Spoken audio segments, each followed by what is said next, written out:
Clock's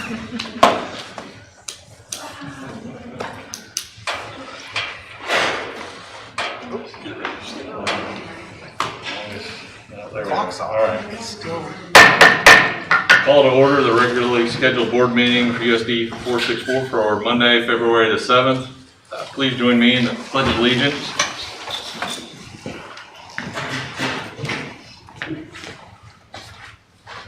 I pledge allegiance to the flag of the United States of America, and to the republic for which it stands, one nation, under God, indivisible, with liberty and justice for all.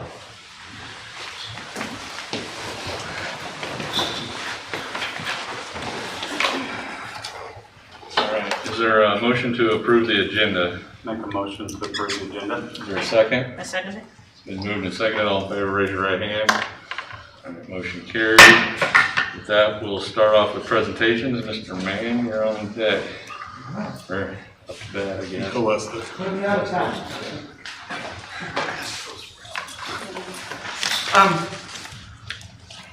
There is one mistake on the last bullet. I'll get to that. This is just a quick overview. Last time we talked about academic improvement and what we're doing on that and how TES is using their data. And this is just a quick overview. We just finished up our MAP testing for our second portion of it on the 2nd of February. And we met today actually as a data team. We've created a data team from all across all grade levels. We have 13 people. We met today for the first time. But just some raw data on that first page. We have basing the number on 835 students, K-5. We tested 98% of the students in math. Why not 100%? We have move-ins, kids being sick with COVID and things like that. And if you don't get inside that window, we extended it. We had to stop at a point so we could get this data. That's why it's 98%, not 100. And you can see on there just raw data for math through 5th grade. Out of the 835 that were tested, 80% showed growth between the fall and this winter in math, building-wide. 11% of them didn't show any growth. They stayed right where they're at. And then we did have some students that went down, 9%. In the reading, we tested 99% of kids. Again, that's all based on move-in, kids sick. We had 74% of those kids tested showed growth in reading, which is very exciting. 111, which is 12% of the didn't show any growth. They stayed right where they're at, and we did have 14% that did digress. And then with the 3rd, 4th, and 5th, we did do a language usage test. We had 411 students in those 3 grade levels that were tested. 67% of them showed growth. 12% of them stayed where they're at, and then 89% did digress or have a negative growth. And today we met and we looked at those, and what we're doing right now, our next step is we're developing some protocols with our data team so we can effectively use our data and show academic growth building-wide. We'll meet again before spring break, and if needed, we can come back in May after we do our next, or first part of June, doesn't matter, and we'll show where we've grown from beginning of the year to spring and even from winter to spring. So, any questions on that? That last bullet point should say had negative growth on the 89 students in the 3rd, 4th, and 5th, but everything else is correct. And our PD day on the 17th, we're going to be addressing MAP data and how we can use it and some more of that information. Tony's going to give a presentation. Mrs. Blazo is going to be working with each grade level on some things. So any questions? I mean, overall, I guess pretty positive with the number of growth that occurred, or? Yes, I would feel real positive because of the other factors, stress, not having kids here, and so I'm very proud of our staff, and they've stepped up. But we have a long way to go. We know that, and that's what we started the discussion on today. Any other questions for Mr. Mann? Well, who's on when you said you have a data team, we have representatives from each grade level, Mrs. Blazo and myself, one of our reading title teachers. I just asked who wanted to be on it.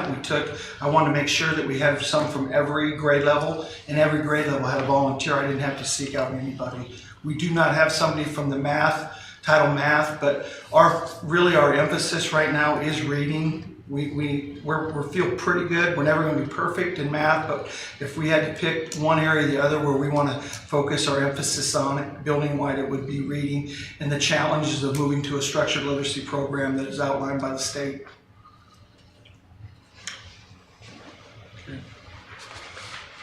I have a question. So I've seen those summary charts that have the diamond for the goal. Would it be possible next time, with the next update, to have that included? Yeah, as too? long as we protect the students' identification, we'll get you grade, we can get you class and all Yeah, that. it usually has it by grade, and then it has the blue bar with the diamond that shows, okay, where is the actual growth compared to the target? And that gives you some context to know, okay, there was, this many percent of the students showed growth, but how did that growth compare to the target, right? To the projected growth? Yes. Right, yeah. That report is in my report, so you can see it. Okay, yeah, I saw that somewhere. It was. It's yeah. it's in there and it represents your building too, so Okay. it's in there this time. Anything else? Okay, and like I said, if you need us to come back at the end of the year so we can show where we've gone from there, we'd be happy to do that. Appreciate it. Is there one more math test then, or is that? Yes, we'll have one more set. And then we also have our state assessment, so. Okay. Thank you. Thank you. Aaron?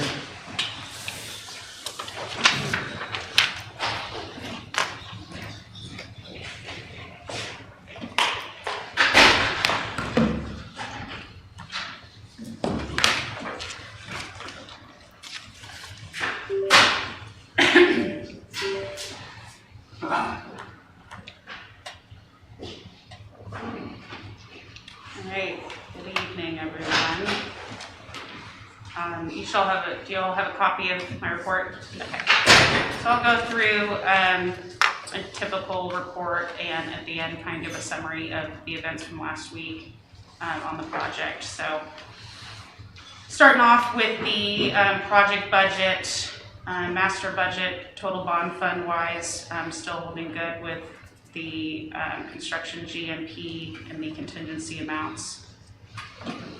On the contingency detail, no changes from last month, still holding a forecast of some contingency usage from the district GMP contingency, some of the unforeseen conditions we talked about with the demo process. Those change orders have not come through yet, so just still forecasting that spend.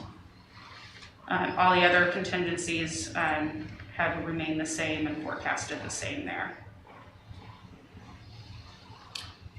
Substantial completion dates.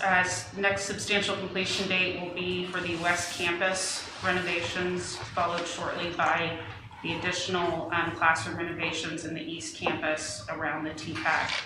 Those will both finish up at the end of the summer with the final phase of the Fitness and Wellness Center. Again, that's highlighted in yellow only because it's a little bit later than the very original date, which just kind of came out of the going through the design and discovering that that building needed the shores put in place, which extended that duration from the beginning, but it's been at that date for a while.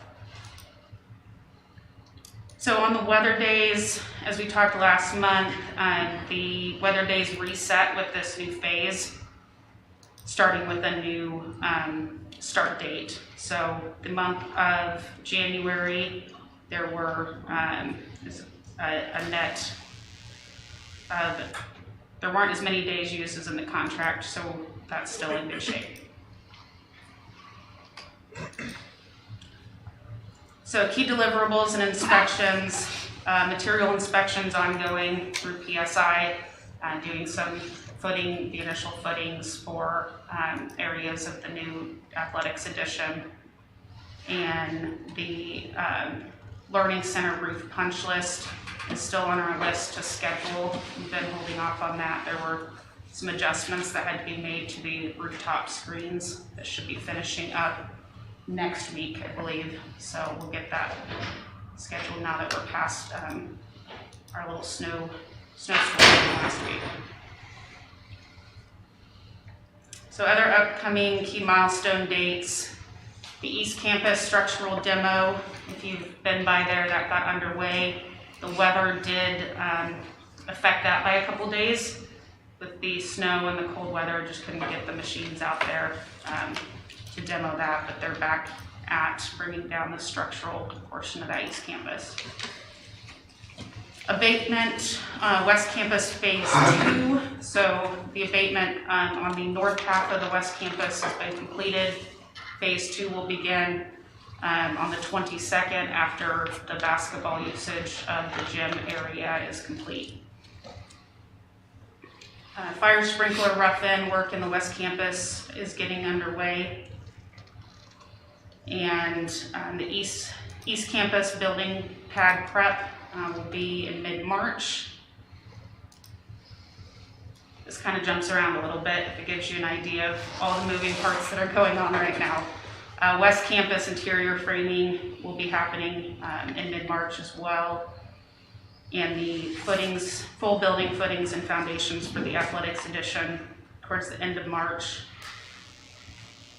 As I mentioned, the Building C, which is the TPAC building, the classroom renovations there will begin when school lets out for the summer, along with some additional site work on the east side of the building, with precast showing up for the athletics in June, and a milestone date of gym building dry-in in September.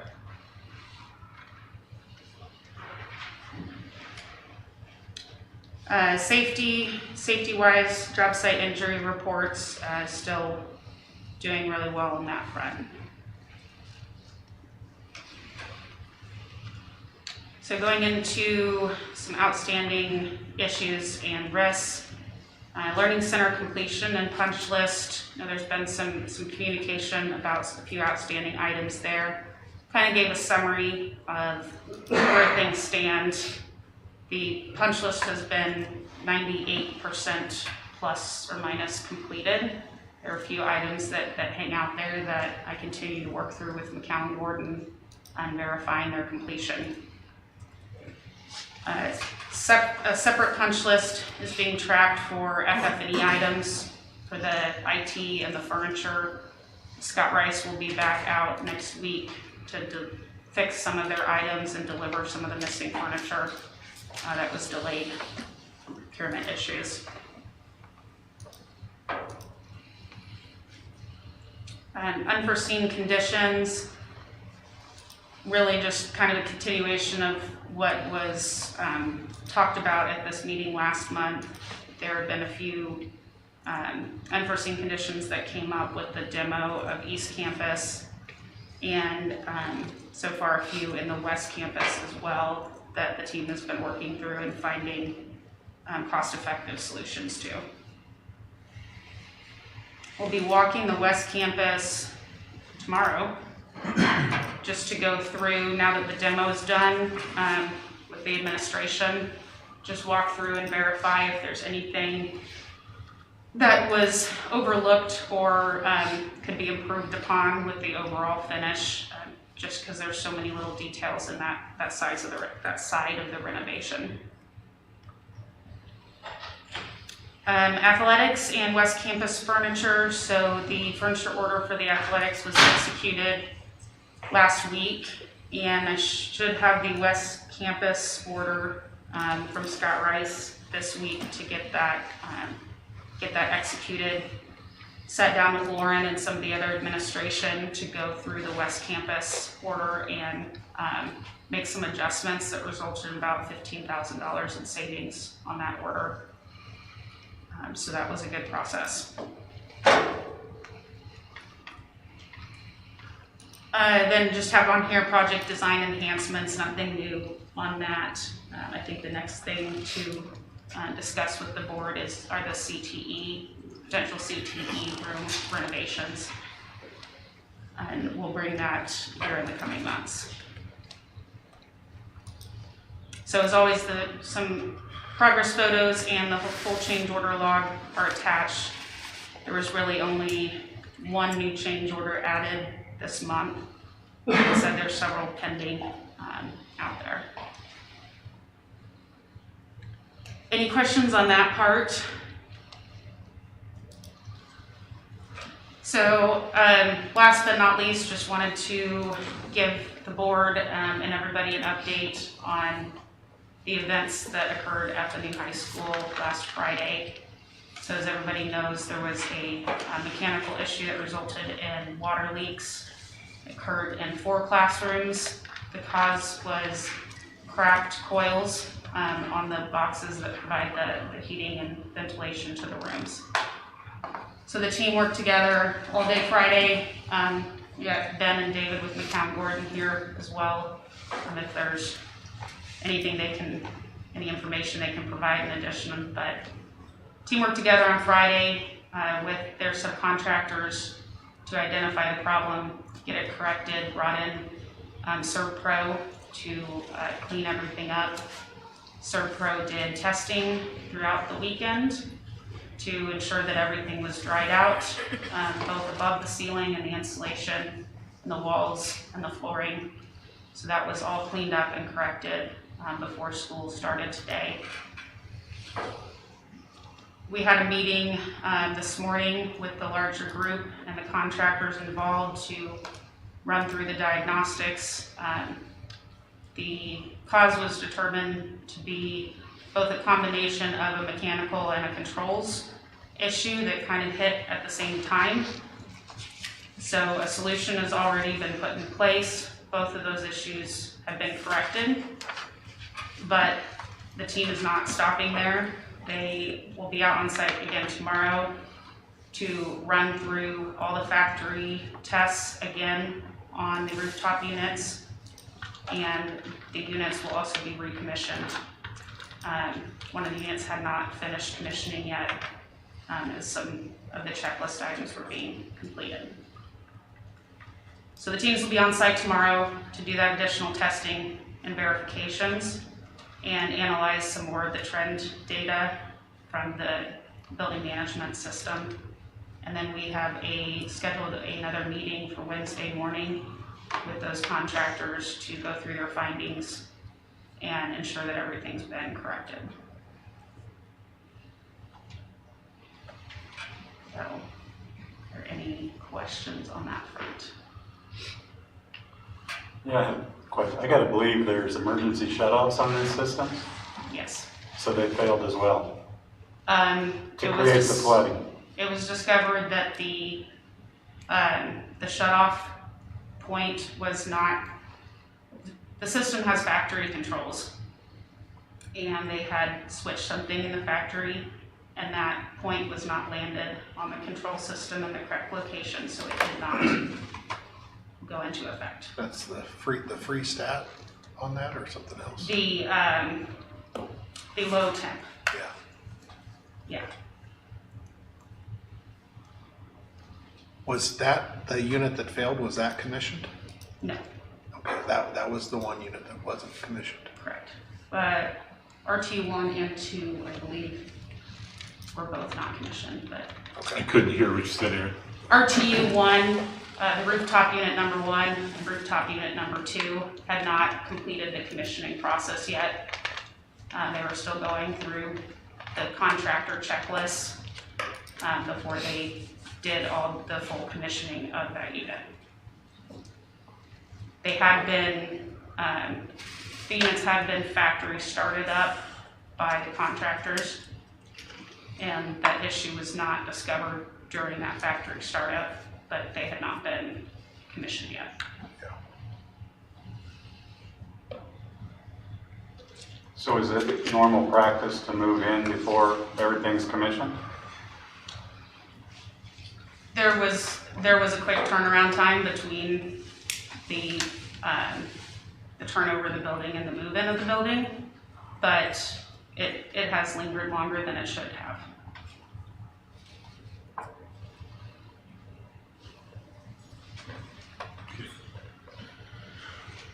So, I mean, I guess we'll get kind of a final report or something, or. Yeah, so there's summary email sent out Friday, and I know some communications that were exchanged over the weekend. And we've asked the controls contractor and the county warden, they will assemble a full report of their findings through the process they're going through tomorrow. So we'll get that summary as well as completing the commissioning process and getting the final commissioning report on them as well.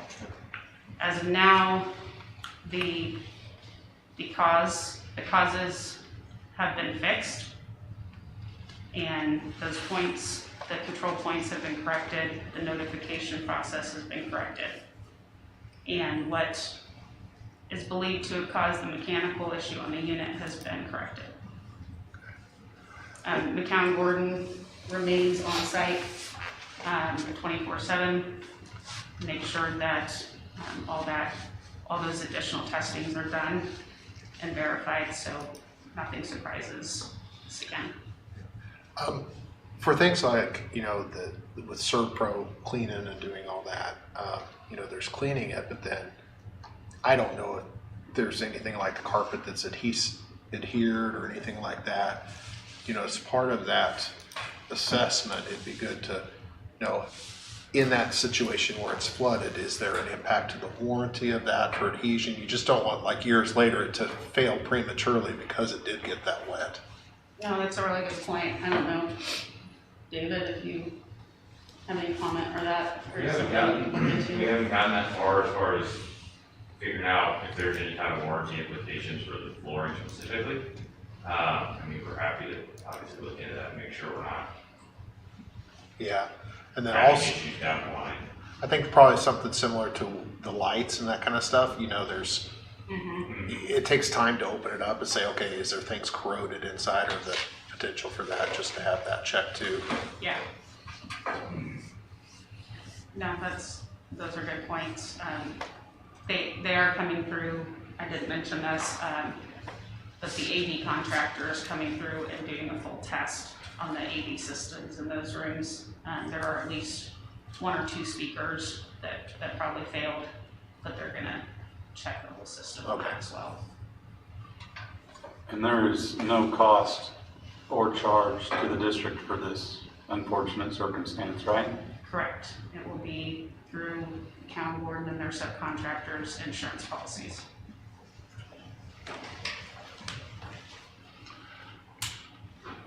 I think it's unfortunate, sorry. But it sounds like we've got a pretty reasonable response.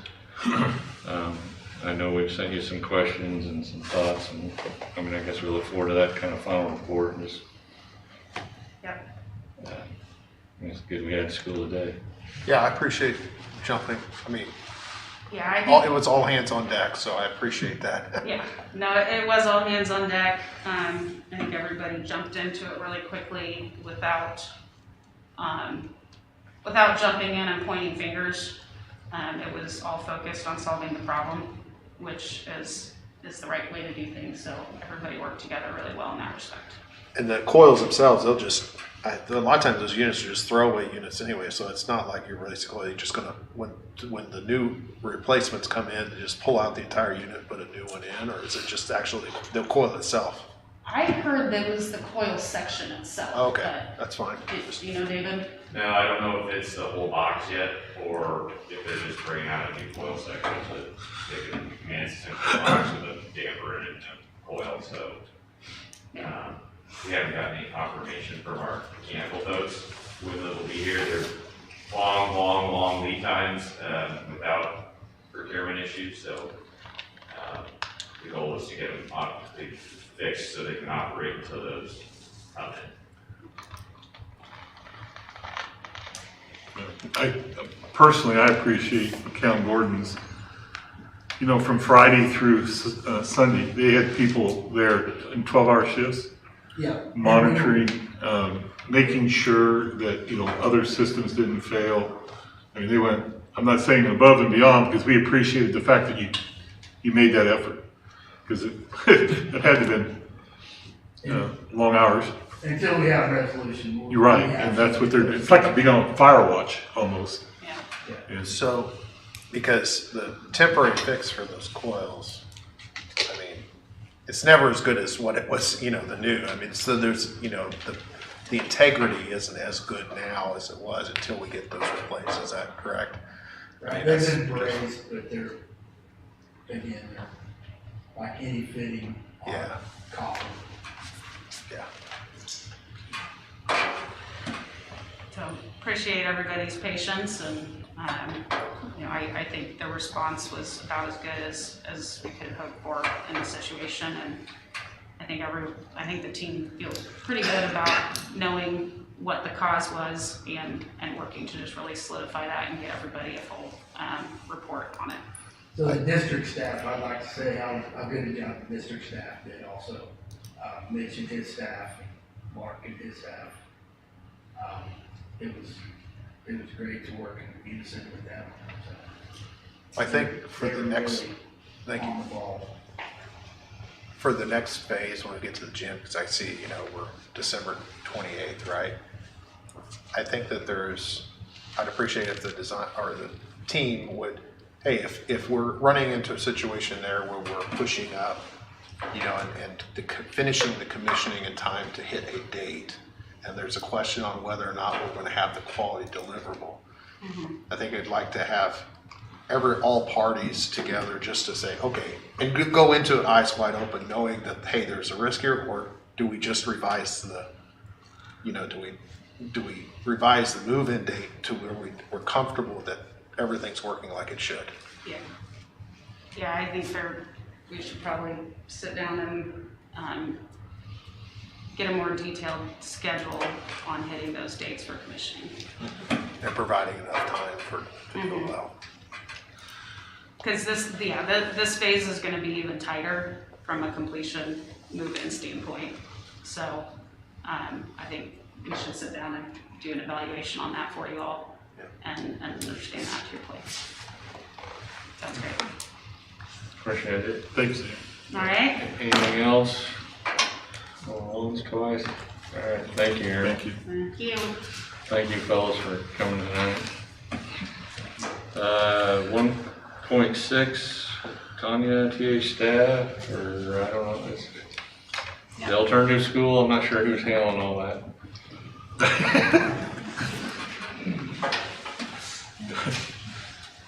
Here he comes.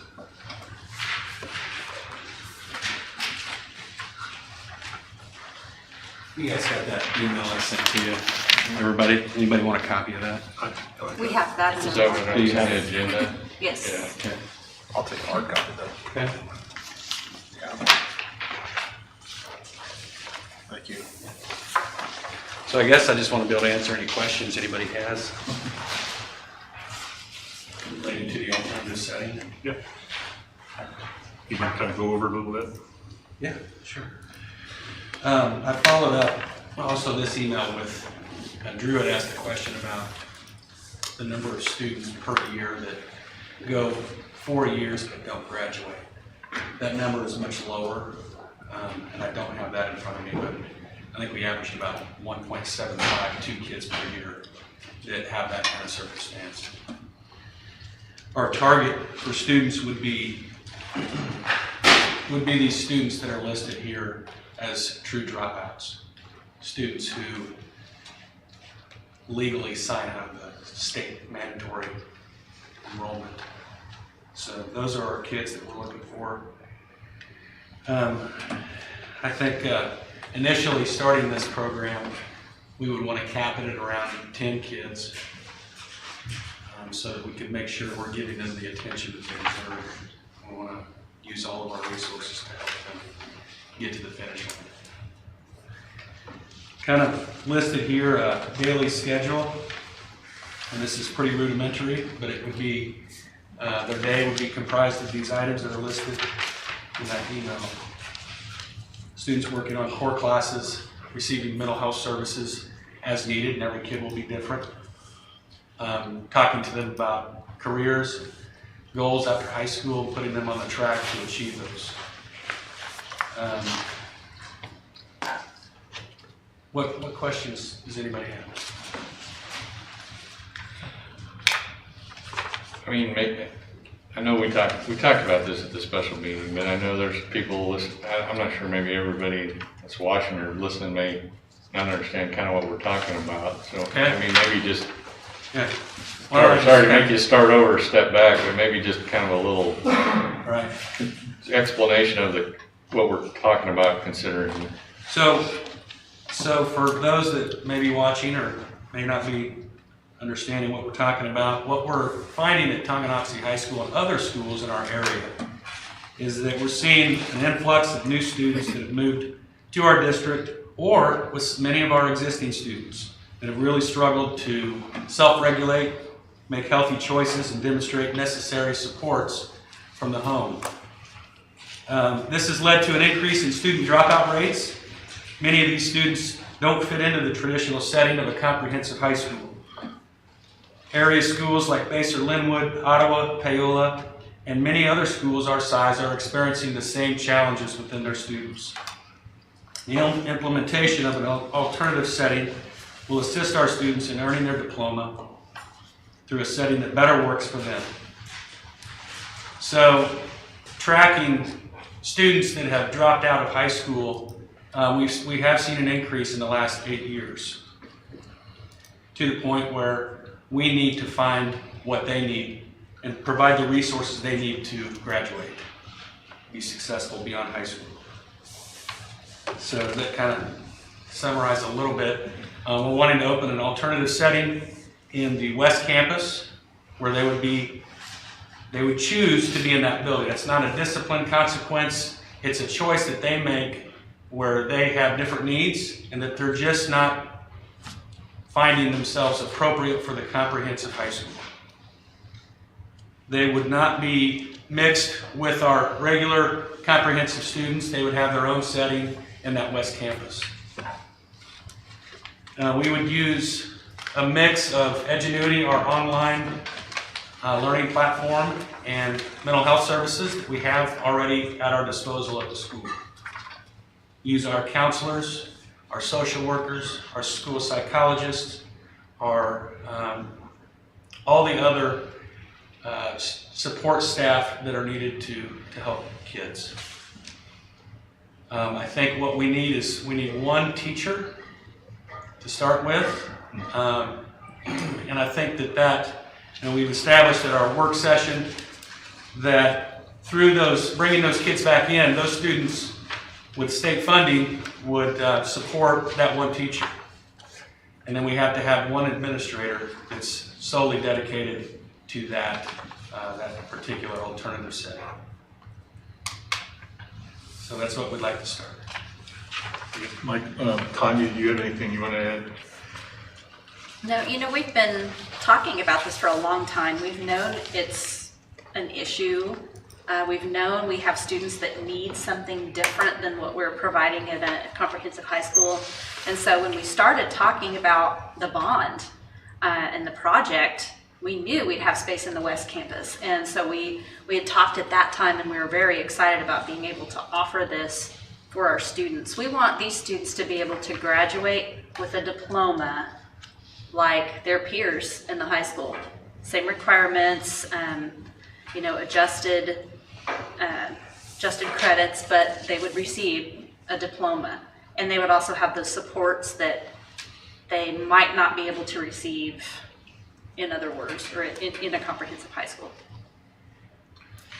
These students would also, as stated in that email, they would be able to go to dances, participate in athletics, but they would follow the same guidelines that all students follow. You have to pass 5 classes the previous semester. You have to be in good standing. So, not taking any opportunities away, we're trying to hold on to opportunities for these particular students. So in my portion of this process has been the budget side. And as mentioned, we feel that by keeping students in school and graduating, that equates to the base state aid that we would receive. So, over $5,000 per student. When we lose those kids, we lose that state aid. So if you just use if we can save 10 kids, It's $50-some thousand. And so the teacher that we're thinking about would have to be hired. You know, we don't have somebody within that we would just move in there. That would be a new position that, like I said, funded through Bay State aid. Tanya and I did meet with remember we talked about the internal candidate for the administrative piece? We did meet today. It was a very positive meeting, very interested in taking on that responsibility. We saw it as an opportunity, is how I would describe it, to enhance leadership. So this person is already certified and would be able to meet our expectations. I'm convinced of that. So that's the budget side. We can make it work, and we can afford it. And I just think that this is step one of how we use West Campus in a productive manner. So if it's the alternative school this year, down the road, we may be looking at all adult education. We may be looking at working with St. Mary's or other schools, Greenbush or KCK, in trying to enhance maybe evening classes and working through the rec commission to create some more opportunities. But that's that West Bank of classes that we keep talking about that are available for these kinds of opportunities. There's 4 or 5 classrooms right down that west hallway. And so this is, to us, step one. And we have a really good and today's just kind of, I guess, further discussion and Right. action item consideration by March. March. I think But, March 7th would be our deadline. but, and we've got a good outline. We feel we can, we've got a good start where we could stand this up effectively in August. Yeah, I definitely think so. If the board chooses to approve this, we'll have it up and ready to go by August. What is the adjusted credits for it compared to the? We would adjust it to the state requirement of 21 credits. That requires some kind of action item on our part or amendment to anything? Just to establish internal or? Yeah, just the 21 credits, that's what's required by the state. And we, at our comprehensive high school, we go above and beyond that, but for this program, no. I didn't know. You'd be Is that something we all have to basic act on or requirements. incorporate into our approval of this? Is it different standard for? I don't think it would need to be. It would just be a part of the program, and you could approve it all at once, but it does not need separate approval for that. And we don't, like you said, Mr. Waffle, we don't have it as an action item tonight because we want to present it. If you have questions, give them to Mark and Tanya and myself, and we'd be glad to keep addressing this and so that you're comfortable with us putting this as an action item on March 7th board meeting. That's where we're at. I do have a question about the administration side. So I understand what the teacher's, role is in this, obviously. But if you're taking an administrator and they are full-time from, at a full day, 7:30 or 7:45 to 3, what are their responsibilities and how does that make sense? A lot of it is initially it would be putting the program into place to start out with. We visited some other programs. One, Ottawa has a full-time administrator, and just visiting with her about her responsibilities, the day-to-day. She's the one that outlines specifically per student exactly what that student needs to be successful. And it's not just, here's your end goal, it's on a daily basis. Here's what you need to complete today to be successful. We have some drafts of... I gave it to Kai. Oh, that draft of the... I thought during the work session there was discussion It has that you did need kind to of have happened. an administrator to do this. You do, yes. Or you didn't have to have an additional administrator. Because if the administrator's setting up what needs to be done, then what is the task of the teacher themselves? Classroom. Teaching, but I would see the administrator teaching some as well, working hand in hand with those students. It could be covering, mornings, like your chieftain time. It's a very the teacher and the administrator would be in partnership and in sync in everything that's going on. So you could be separating, you have 5 students over here working on this, you have 5 students over here with your administrator working on your goal setting and your planning and your auditing where you are in your program. We have a draft of a job description that we've been looking over. Actually, I have 4 or 5 of them, but one of them I think is the one That's the one I you gave. passed down. There'll be obviously some things that we'll tweak on that, but there's some really good information on what additional things that position would do involved with this program. does Ottawa have in that program? How many students? Yeah. They have 2 classrooms full. How many did they have? It's been in existence for years. 12 to 15. Okay, 12 to 15. There's a lot of progress monitoring that the administrator is involved in. They're knee-deep in making sure kids are making progress every day. They're working with partnerships in the community to get jobs and internships. The goal isn't to put a kid behind the desk and make them sit there for 8 hours. We're going to be active. We're going to be getting kids out and doing the things that we know these kids need. Mm-hmm. I think I'd want to know what the target rate is, for, if you have so many students in the program, what does success look like? Is it, if you have 10 in there and, because there's a potential that they drop out of this program too, right? So how do we know if we're doing well or not? Well, I think you know by how many kids cross the finish line. Right. And, it takes a little bit, but you're going to know right away where kids start and how much do they need to get done, what is the length of their race.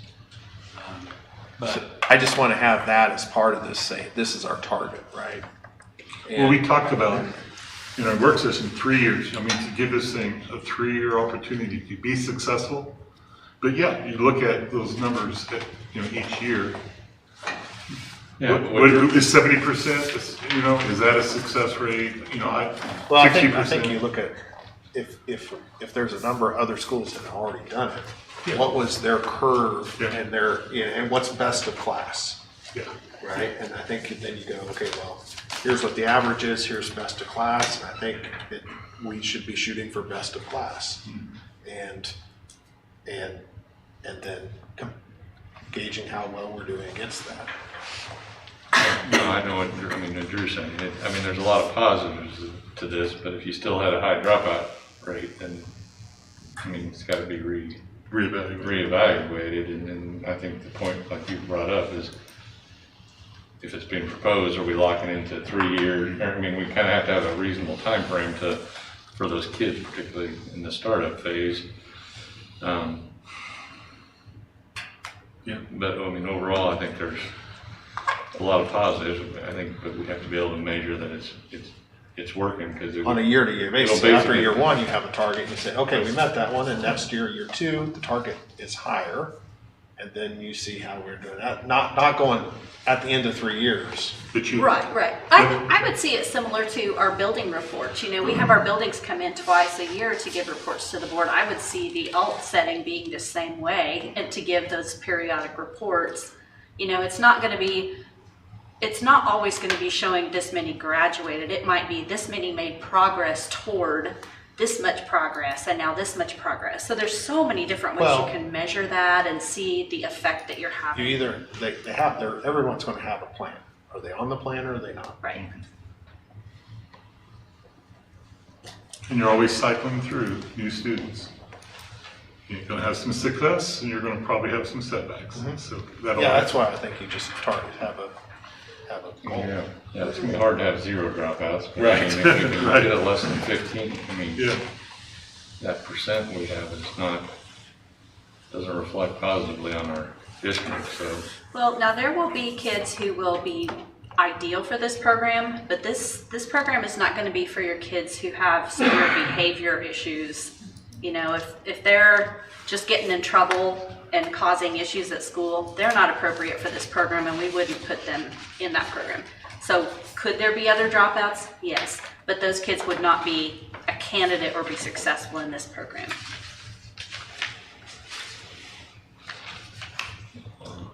And I think, So go ahead. I understand the dollars paying for the teacher. How are we gonna pay for the administrator? Internal. Internal. He's already on staff. So is he no longer doing the duties he was charged with, or he was doing? It would be, full role? we looked at it as it would be a reduction in current responsibilities. We looked at it as 2/3 with this facility, 1/3 staying in touch with prior responsibilities. So,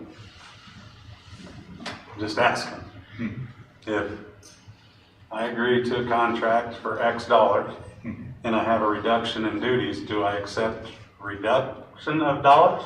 It's not a reduction in It's not a duties. reduction in duties. That's what you said.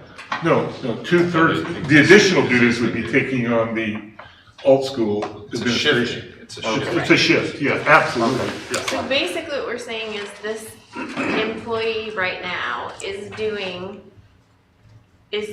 things during their day that we don't need them to do. No. That's not, They're not Or fulfilling their. other people could do. I think it would Reshuffle. be, yes, I would think that's a better description of, Well, just didn't come out very well, is all I'm saying. right, I get it. It's not It that feels this like people person- aren't fully utilized. Yeah, no, that's No, not and the that's case. not it. No, There would be as a matter of shifting. fact, it would take, I think, efforts from others to pick up some of the slack by vacating, what the current duties are. But then on the other hand, we're gaining additional responsibilities through the same person. So I don't want to give the impression that this person is not fulfilling their duties, because that's not the case. It's just that we feel this is a need that would really benefit. Well, I This could don't be- mean, I said it wrong. I don't mean to say that that person's not fulfilling their duties. I'm just saying that if whatever their duties are now, then they won't be doing them. So then are we going to then have to fill that position? No. They would be doing 1/3 of those duties, and then the other 2/3 would be shifted to other people to take over. Either way, you're Yeah. gonna end up with the argument, like if everybody's 100% busy, then nobody has any bandwidth, to be honest. The responsibilities would be incorporated, is our vision. And then I just have one last question now. So, on the dropout numbers that I look at here, these are obviously times of COVID. Do we think that that's going to change and improve, lessen? Do I think we'll have fewer dropouts when COVID goes Well, away? I think it's for Mark there. I think that COVID has impacted kids of all ages, all the way down, and families. And so it's going to take years probably to work through that. Just because they weren't in high school when COVID happened doesn't mean when they get in high school they won't have COVID results, effects of COVID still. And I'm talking about willpower. I'm talking about going home and doing your homework, staying on a schedule, having structure. A lot of that has suffered. So I think those kids are going to continue filtering through the high school, and many of them will need a different type of setting. Well, I could see that for, people that are getting close to entering. But I think an argument could be made, if you have somebody who's in 2nd grade right now, and we're using that as a reason, with our map testing that we're having and all of that stuff, it should not, that should not be left up to this program in high school to remediate, to get them I to agree. find out. But it's not all about academics, though. I mean, there's a lot of social and emotional issues that even before COVID, we were seeing an explosion of these issues that we've never seen before. We have families that are having issues that have never had issues before.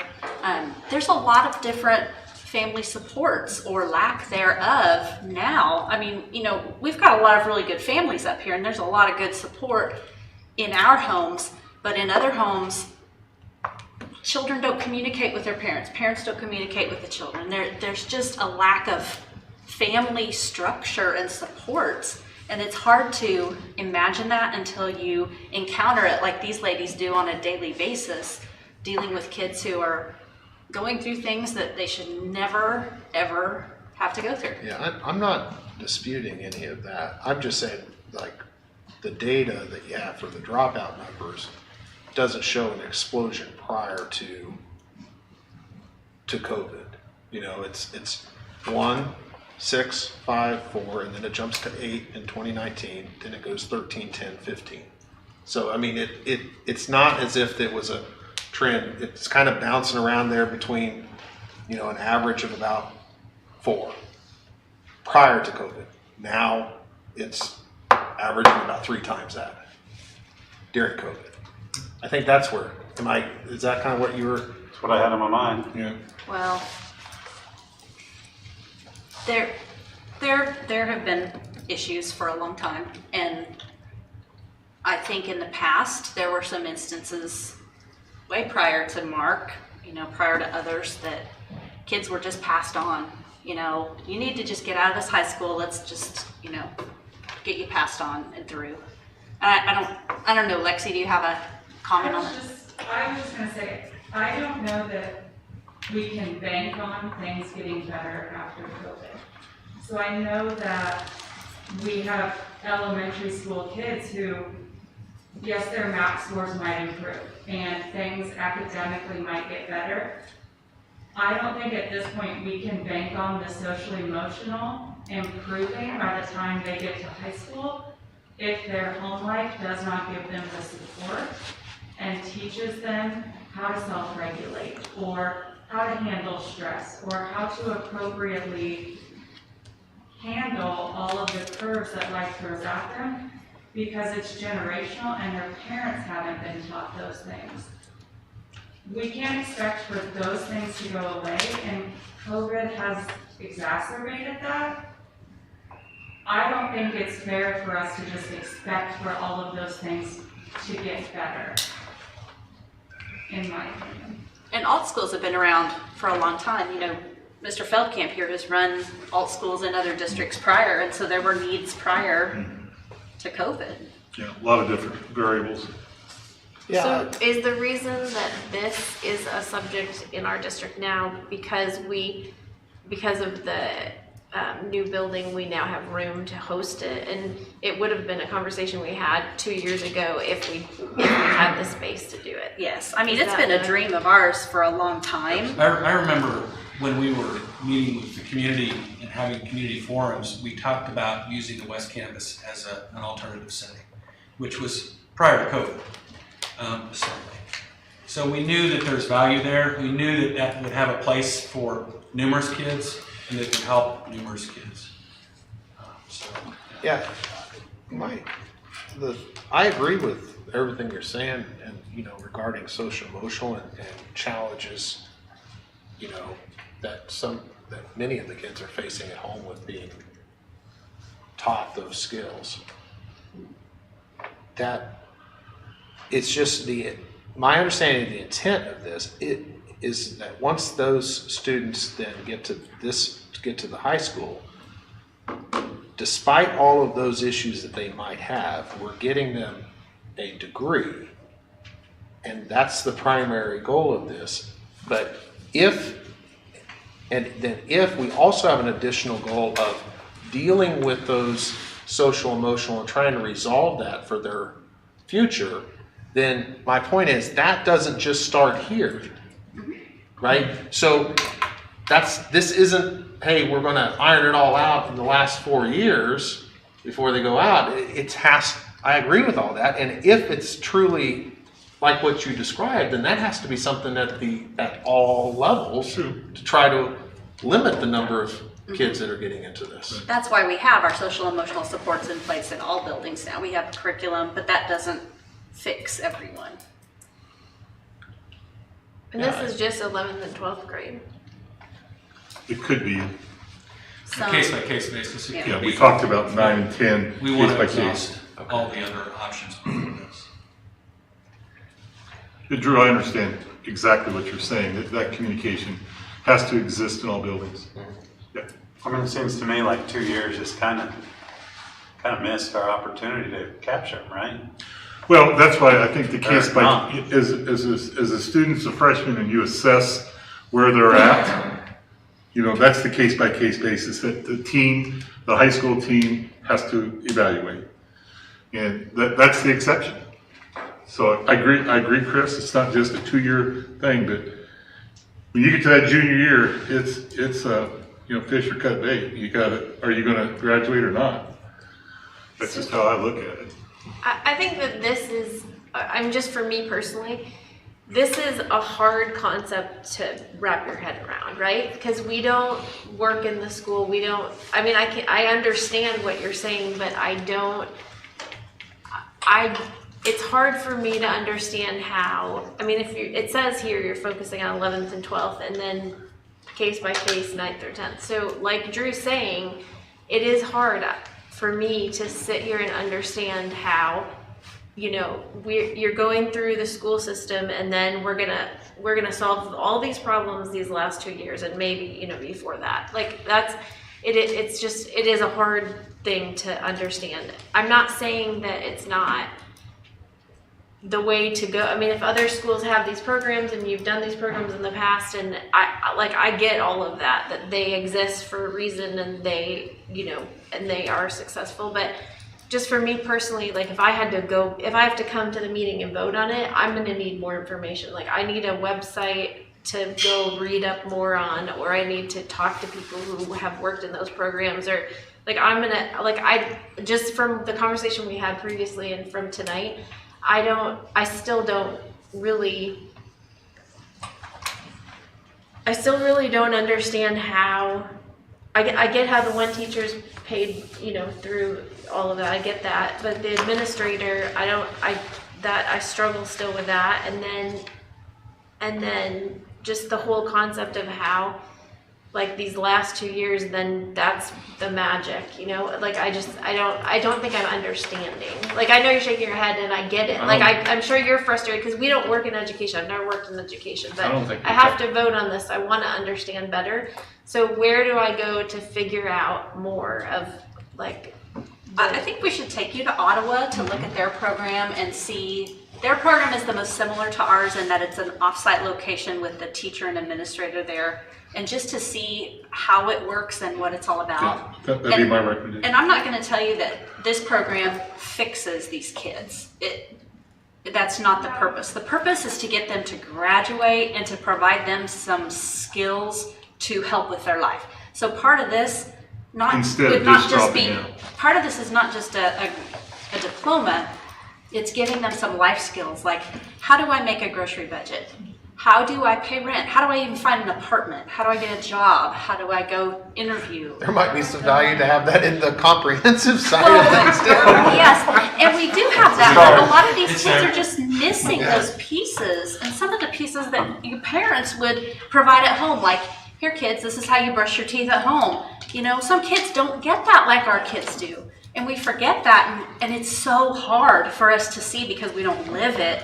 But once you see it, and once you see these kids, and man, their lives, my recommendation it's eye-opening. is really to go down to Ottawa, spend some time, ask those questions. Yeah, I'm not against it. I don't feel like I have enough information it's fine. so I think that probably would be helpful. Yeah, I think it would be. Yeah. Yeah, no, it would. How long have they had that? What's tough for us is without us being able to give you like specific examples or backgrounds of students too, we can't say, here's the student, here's the perfect example too. So I think if we were able to even give you that, to give you that example of a student or a description, that might be able to help too.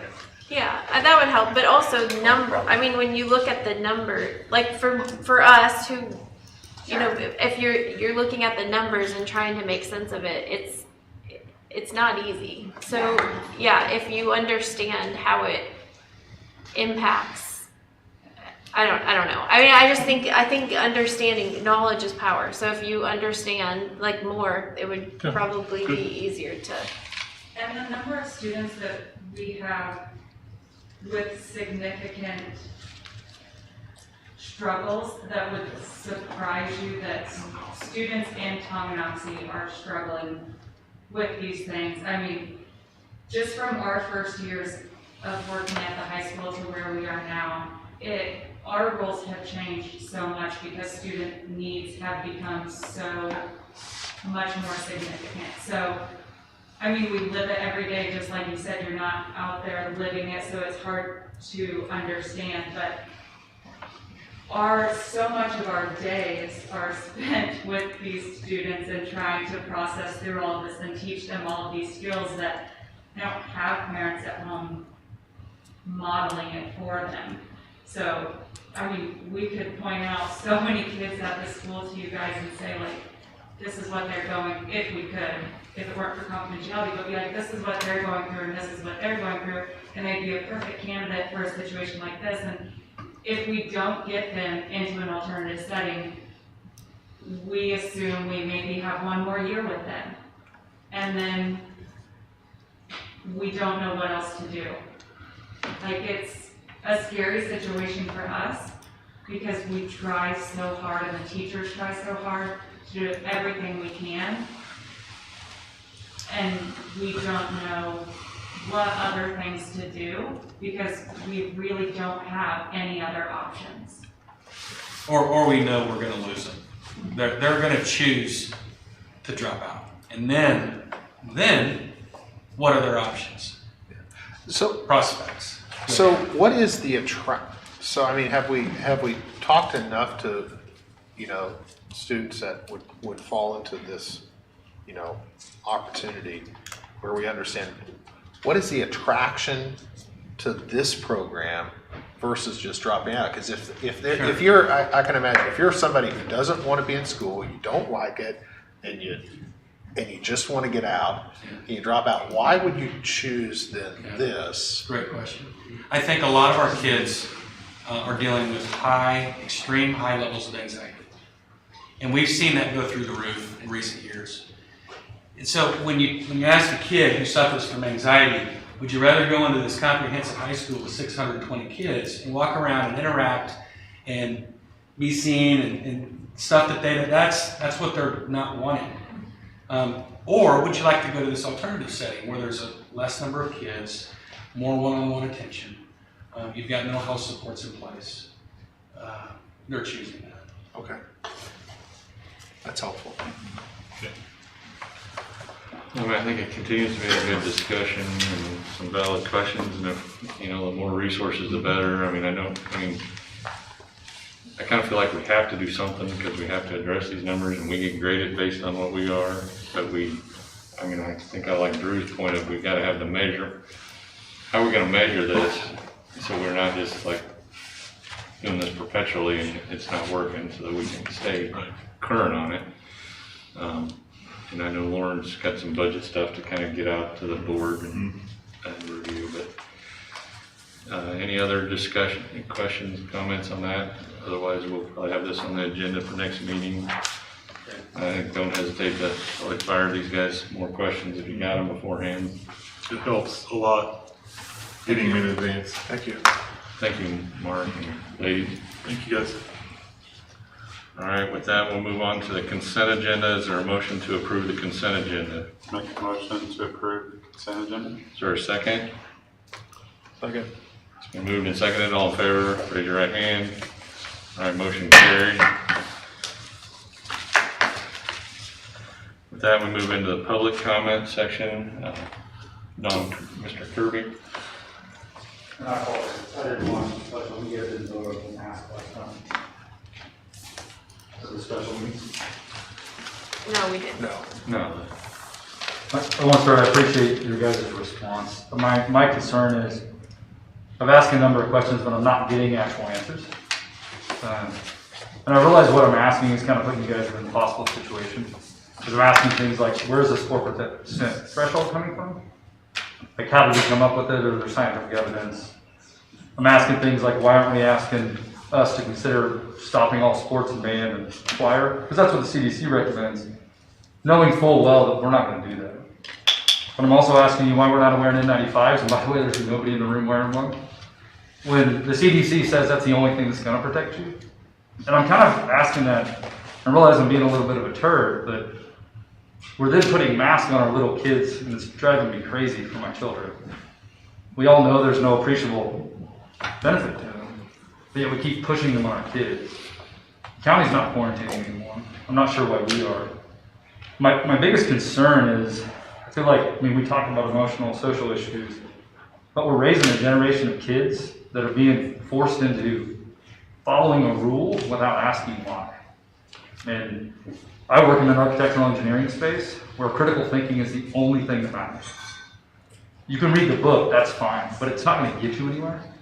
You have to be able to critically think. And we're following these mandates without doing any critical thinking, and it bothers me. And what bothers me the most is the effect that it's going to have on my kids when they just blindly put a mask on. And in my head, I know it does nothing for them or anybody around them. So what are we going to do as a society as they grow up? They're just going to follow what other people are doing. So I don't envy your guys' positions here, and I know this is hard, but hard decisions have to be made, unfortunately. I'm just asking you to critically think for them. But it's a farce, and we all kind of know it. And we're not doing anything to actually protect people. I mean, I walked in the door, we didn't have masks on in the gym. I walked in here, we didn't have masks on. So don't put them on my 5, 6, 7, 8-year-olds. There's no reason for it. And that's all I'm asking.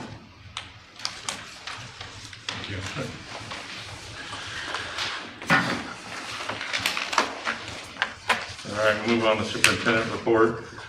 Okay, and my report is in there, attached. So we had to reset the open house for this Wednesday, and I'd love to see everybody there. Just a heads up that if we have more than 4 board members there, then we'll have the paperwork. Audra, I don't know, or you'll have it to Tanya, that we will have a quorum, so we'll have to address that. The one thing I'm really excited about is the fact that Mark and his staff have asked students to help with just being dispersed throughout the building. We have the museum, Historical Society on hand in the gym. They're excited about talking about the mural.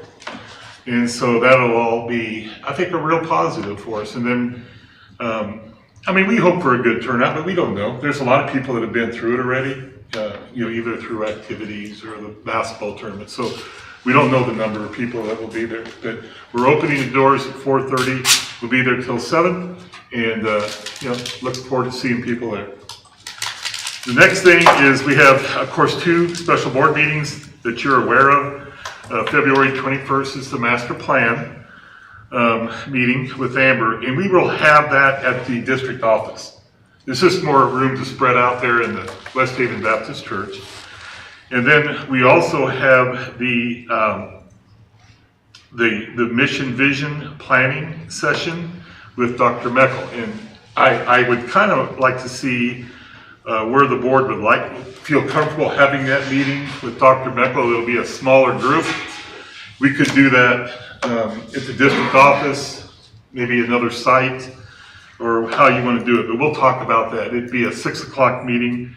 And we have 2 dates that he's available, March 28th, April 25th.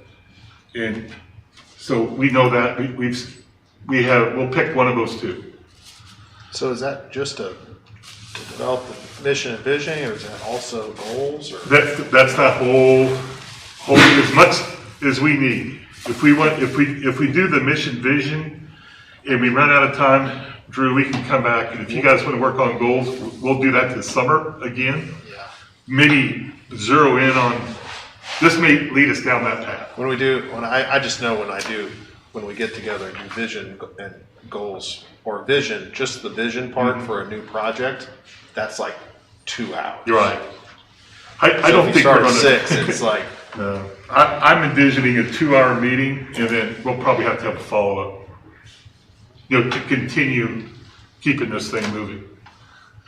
So, I'd like before the board meeting's over for us to decide on a date, so I can let Dr. Meckel know when we're planning on meeting. So if you have your calendars, that's great.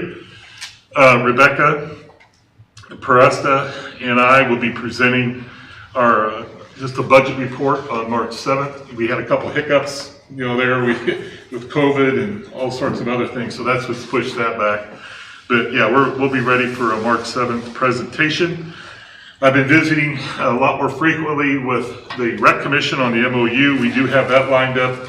We don't have a date picked when KSB is going to help us with that, but I just wanted you to know that really the rec commission is not even going to move in to their facilities until January of 2023. So we got plenty of time. But I've been keeping that conversation going with the rec commission, so we're in a good standing. We're all in agreement, but we just got to put it all together. Is the MOU drafted? It's drafted. It's a rough draft that I probably drafted 6 to 8 months ago with the rec commission, but we want to make it more formal. Right.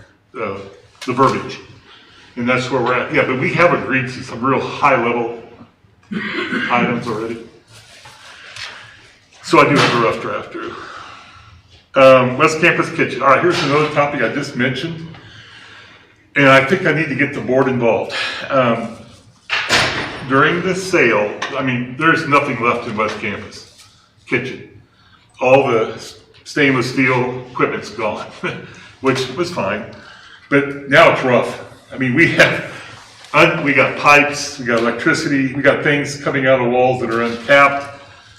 We got ceilings that need to be replaced, lights, paint. It's a renovation project. And if I wouldn't mind if you guys want to put your eyes on it just to see, but there's great potential in that area for either the rec commission to use it as a reception area, like to hand out equipment, balls, as those doors roll up. And, it'd be a nice place where when kids come in and they're checking things out, that's where they go. Not as an office. The office is going to be the old SPED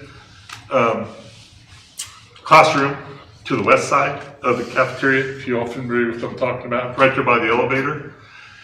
The cafeteria is on the other side of the kitchen. It's on the other side of the cafeteria. Great location. Now, down the road, it'd be good for us to have that fixed up and ready to use. It's just, it needs a lot of TLC. So, yeah. But it was never in the renovation budget. So, is the space in a made safe condition right now, or does it have to be locked It's all shut down. Okay, it's just disabled and Yes, unpowered. yes. There's nothing leaking. When you said wires showing, Nobody's in it. No. It's walled off or locked off. So that It's just been cut off at the block. And nobody's in there, nobody goes in there. It's not unsafe, but it's going to have to be, we would never be able to use it. You just said some things that made me. Well, we would never be able to use it in this condition. Yeah. That's the best way to put it. I would like to see that as Yeah. part of the. I think it would be good. Discussion and weighed against everything else. I'd like to set up a time when you guys could just see it, because it is about a $25,000 or $30,000 upgrade for whoever uses it, the rec commission or us down the road. Yeah. And so we're let's putting do a lot that. of focus in that area, not, Yeah. I'm still interested to see what, we still have playground equipment at this Right. building that still needs to be addressed and Right. things like that, so. Let me set up a time where people can come in and just take a look at it. Be good. Been working with the FFA on and the alumni on our side-by-side ride April 2nd. And one thing I just want to note is I've had a tremendous response from sponsors for this event. And they're all people that have been helping us with this construction project, and that was very good. It's put the FFA kids in a tremendous position of having success with this first project. So I'm appreciative of what. Now, is that a ride for, what is? It's all right. So it's a dice run, and all the proceeds go to the VFW. It's already, all proceeds go to the VFW for their purposes. One thing that they talked to me about was park improvements, or possibly a Desert Storm monument of some sort to recognize the most recent soldiers. They've got some really nice monuments down there for Vietnam and Korea, World War II. So that would be, I think, an area that they have mentioned to me, so. But they have a beautiful park, it's used a lot. Yeah. We could help them out. All right, and that's what I have. Any other questions or comments from Warren? If not, Tanya? All right, in your packet there, I've included the winter map growth summary report, and that is very similar to what you saw with the fall report. This report compares fall with winter, so you can see the growth there. Same information on that. I've included the report guidance or report reference, so that if you have questions how to read that, that's included in there. The next item I have for you, which will come later in our agenda, is the calendar. You have two options in your packet later on. Option A highlights, option A has a full week for Thanksgiving and an earlier start date in August. And then option B would be similar to the calendar for this school year. So you can choose between option A and B. We've talked a lot about the staff and family surveys. Those were sent out January 31st or February 1st. The close date on those is this Friday, and so we'll be sending a reminder tomorrow, and we'll get those closed and done and get the reports to you for your review. And then later on your agenda as well for approval are the course approvals. Basically, English started revamping their courses 2 years ago.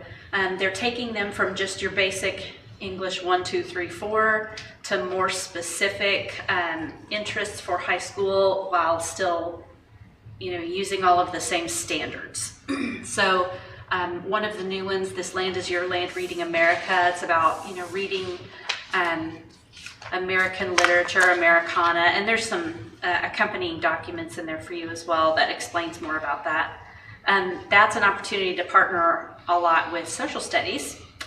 There's also Eek Monster Literature, The Hero's Journey, which is really big kind of in the Marvel and DC comic area, Writing for College, and there are some opportunities in there writing for technical as well. And then we're asking to add an independent study for ESOL, and that's for those kids who are learning to speak English, that English is their second language. We have more and more kids coming in at the high school level who have zero English language skills. We have 2 right now that are very rudimentary for English. So we need to have that independent study for them where they meet with an ELL instructor that helps them transition to English. That would count as an elective for them. And then the Introduction to CAD Engineering is one that is needed for the pathway completion for the engineering pathway. And then Research in Agriculture. This is one that's really exciting that we'll be working with K-State on as well. And all of the supporting documents are with that in your packet. Do you have any questions about any of that? Do those replace any classes, or are they just new options that adds to? The English are revamping. So instead of just taking English 1, English 2, students get to pick more of their specific interests. So maybe they're interested in monster literature, so they would take that. And it's still meeting those same standards. It's just more of a class that's tailored towards student interests. So they are kind of replacing the English 1, 2, 3, 4, but using the same standards. It's just different, various topics. So instead of having 5 classes of whatever, you have 1 or 2 of these. I mean, I assume you had English 3, we used to have 7 classes or whatever every day, or however it worked, and now we have, this have narrow the options for kids? No, it actually opens up more options. So if I'm a junior, instead of taking English 3, I could take This Land is Your Land, I could take Monster Literature, I could take, one of those 2. So I could choose like my specific area that I wanted to learn in. It's still covering all those same standards, but it's using the student interest to drive what they're teaching. Well, I meant more like, you're not offering the monster one 7 times a day, so it fits in your schedule. So, no. so you could be driven by what you could take will depend on your schedule. I mean, if math is driving your schedule, you're gonna pick your English class based on whatever time available is for your class. Well, it'll be determined by I'm sure student they have, interest. I'm sure they have more than one option, but. Right, and there's a scheduler, like, so if I'm a student that's really interested, I will select the monster literature as my choice. And then if we have enough kids to where we need to offer 2 of those, then we'll offer 2 of those. It's really driven by student interest instead of just, it's only offered 3rd hour or whatever.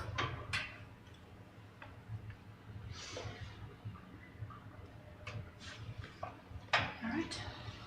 Any other questions? Okay, that's all I have. All right. With that, we'll move into action items 5.1. Cody, I think you've been waiting back there on the sound system. I think we have some updated information. Right. I'll kind of help introduce this. I think the task we were given was to make sure this was bid properly. And we did reach out to Greenbush and Girard, Kansas. And the information that you have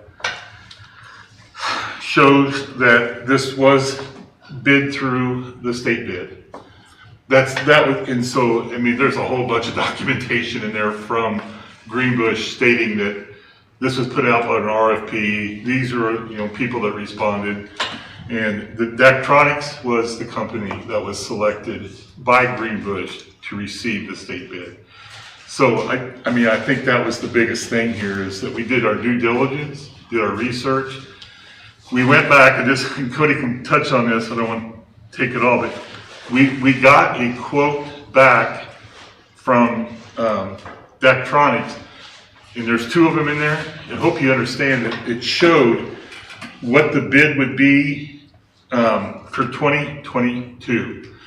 And when Cody talked to Daktronics in December, they gave us that previous quote of 30. It's 30, I don't have it in front of me, it's 36,000 and right. Something. And then, yes, and then when we talked to Greenbush, and they came back and said, well, now it's 2022, here in February, and they came back with this other quote, and then Cody called and said, no, wait a second, let's take another look at this. Right, so I was just trying to get an explanation on why the updated quote, once we asked for their Greenbush state bid quote was, around $5,000 more.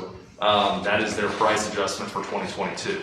And so thankfully, the quote that they had given us prior to present to you guys has a 60-day guarantee. That quote was given to us on December 14th. And so we have until February 14th for that pricing if we would like it. If we choose not to, make a movement on that tonight or get an order in after a vote tonight, then we would more than likely be outside of our 6-day window before this board would have a chance to. So for clarification, Daktronics is going with the original quote? Yeah, well, every quote has a 60-day guarantee, yes. Right. And so we are still within a 60-day guarantee of the quote that was given to you guys at the last board. Are the terms for both the same? I'm sorry? Are the terms and conditions the same for both? Yes. It is the exact same product, the exact same services provided in the install line by line. The big question I have is, I don't recall ever seeing a responsibilities matrix that has as many check marks under the customer side versus the supplier side. There's 2, 4, 5, 6, 7, 8. Out of 44 items listed, they're only responsible for 8 of them. On the install. Yeah. Yeah.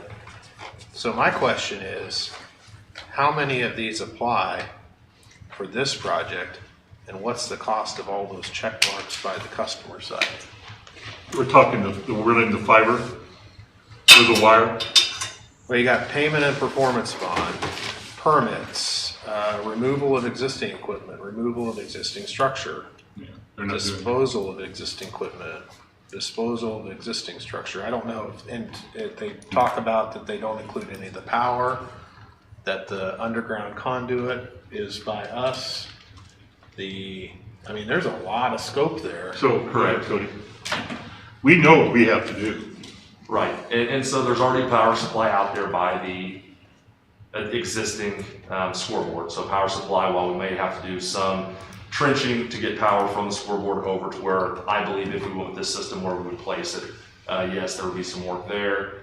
We would also have to trench, and I've spoken with Mitch Loomis about this, and we've gone through this. We'd have to trench, run fiber optic, and there's a backup AV line that they run with the fiber optic, and so we'd have to trench to supply that line and conduit over to our press box where the new control panel would go, and there's some additional items in there. Some of that I think is, you talk about removal of existing equipment and removal of it. I think some of that's probably just to cover their end to make sure a customer knows that they're not just going to, they're not going to take away everything that a customer has, currently. Yeah, they're not going to be they're sending claiming equipment to responsibility for us, that. so we're responsible to make Which sure. Is there a structure or something this sets on? So we would have to build a structure that it sits on, yes. And they We do not currently have that, they do not supply that, we would have to build that structure. Engineer, design, and certify the structure and footings. Yeah. Which I've spoken to Mitch Loomis about that, and when we had their sales rep out here, we kind of talked through what that looks like at other schools, and Mitch felt pretty comfortable that we could create that and build that, and that wouldn't be an issue to supply a stand for that sound box to sit on. Does it need to be engineered? I don't think so, but Mitch didn't think so. We were No. going to work in conjunction with our. I guess ultimately that would be your guys' our decision. welding. Well, no, it kind of, it's like, does it require a permit? And the permit would determine whether or not it needs to be, it's a structure, right? Right. That it's a code issue, not a board decision. But I mean, overall, this would be a very good sound system that would be a huge improvement over what we've had, even when it was running well. It's all, it replaces all the systems up in the press box, makes it a very simplified system. I think it's going to be a reliable system. Yes. Which is everything for us at this point. We went, like I said before, we went out and listened to this system at one of the schools up north of Liberty, Missouri. Very impressive. And it's a huge upgrade.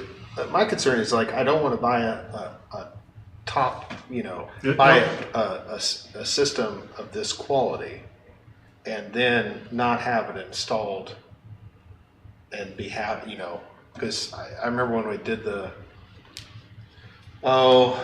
it was years ago, and we had for the dust collector in the wood shop, had that wired by the school people at the time, wired it, and they burned up the motor because they weren't electricians.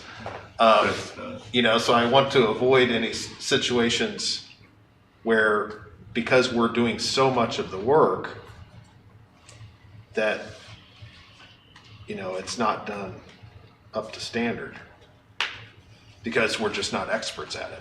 Well, and I think in terms of the wiring, so, Mitch Loomis spoke to building the stand for it, building that structure that we could sit on. We would have wire nuts come out and make sure that the wiring would be accurate and what the system requires running off of our scoreboard over to where, when Daktronics was out here and we talked about this system, we kind of envision it. If you can place yourself at the field looking north where our scoreboard is, 20 feet further to the west from where the scoreboard currently sits. So it would center up a little bit more with the home and visitor bleachers. So there's enough electrical capacity out there. We've measured that to make sure that it's up to code. I believe so, yes. Right. I know there's a box out there that it runs, the current scoreboard runs off of, and we believe that we can wire off of that to run, yes. Yeah, there's just NEC requirements as it comes to attaching to existing to make sure that you're not over capacity. Yeah.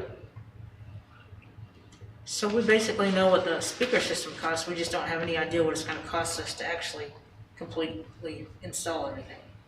I believe right now we think it's the building of the structure, the wiring in, which WireNuts is typically very generous with their time to come help us out with any wiring needs. And then the conduit, after trenching over to our press box, which we'd have to go straight west, kind of over by the shed, back behind that fencing and then back to the backside of the press box. So that trenching and then the conduit to get there is the primary cost that we've talked about so far, other than purchasing of the system.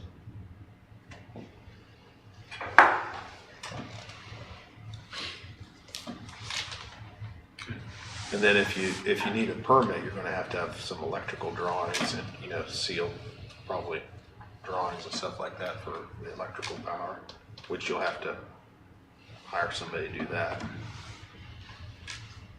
And maybe structure. Yeah.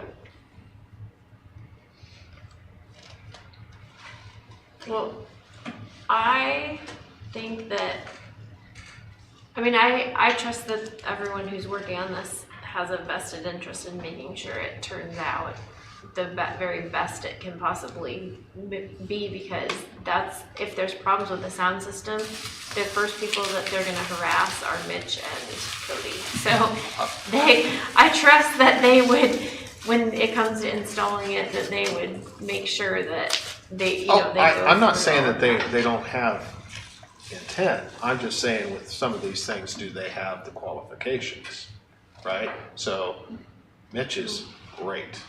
Love what Mitch has been doing, but he's not a licensed structural engineer or electrical engineer, right? To do the design and to make sure things are up to code. There's regulatory requirements that you may have to comply with. Are there, because of the construction at the high school, is there access to those people that? I'm sure for the right cost there would be, and again, I don't want to speak. We haven't gone down. I don't want to speak for other companies, and so but we certainly have a lot of people on site, and again, I know Mitch works hand in hand with wire nuts, on a lot of our electrical needs at the building. I can't speak for the structural engineering side. I don't know what route we would want to take there, or if Mitch has worked with somebody in the past, or if the city recommends somebody, if you have to get a permit that requires that. But So was there other bids besides these guys with state bid, or this is it? This is that's a good question, because I asked, they put the RFP out. Now, they won't share with me like who didn't get the bid, but they did all the proper, they did it the right way. And they asked for people to, put in bids, but they're not gonna say, well, this company didn't get it, this company didn't get it. Daktronics met all the standards that Greenbush had expectations for. And Daktronics, let's be honest, they're a very reputable company. They are strong. So I couldn't see like comparison. they don't share that information in comparisons. They just let you know that they cleared out for a state bid, and Daktronics is the company that won the state bid. Well, here it says we have to provide power outlets on clean, dedicated circuits for all audio and control equipment, and what you described does not sound like that. Yeah. Well, the control equipment would be up in the press box. Well, correct? it says Is that for what you're all speaking of? audio and control equipment. Yeah. Like they don't want any noise in the system, so that's Right. coming straight from the power panel back to the source. So if you have something else connected to that, then you're not meeting that requirement on it for a dedicated circuit. Well, Unless you have a power panel with breakers. there's a panel with breakers on the back side of the school. Okay, with Yes. spare capacity. I'm sorry. With spare capacity then? That's what I was told. I don't claim to be the expert on this. I know was- had Mitch I was out told there by and he Mitch it met felt all- comfortable with it, yes. That it met, that same, we talked about that a little bit. Okay. This says the company, or we're responsible for any engineering design and certificate of structure, but is it, They deliver is the that product. required? Does that mean that's required? Drew, that just means that they're not, it's on us. If it's required, then it's on us. And right now, what I'm hearing is we don't know if it's required. The structure or? No, Any of those. What needs to be, professionally designed. Gotcha. Ultimately, I don't know. I'm not sure if Daktronics cares if you set the thing on the ground. I think it's our determination at that point what type of structure we want to set it on. We've just spoken of that type of structure to put it on. Yeah, they're just saying if it, falls down or it's Right. not installed in accordance with then you avoid the warranty probably. Is there any other questions or comments or? Well, I'd like to make a motion to approve action item 5.1. Is there a second?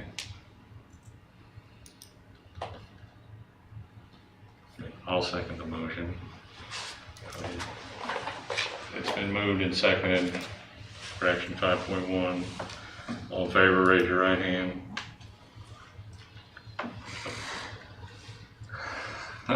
Opposed, raise your right hand. Okay, we got a tie. Mr. Justin's unavailable. I don't know, is there any,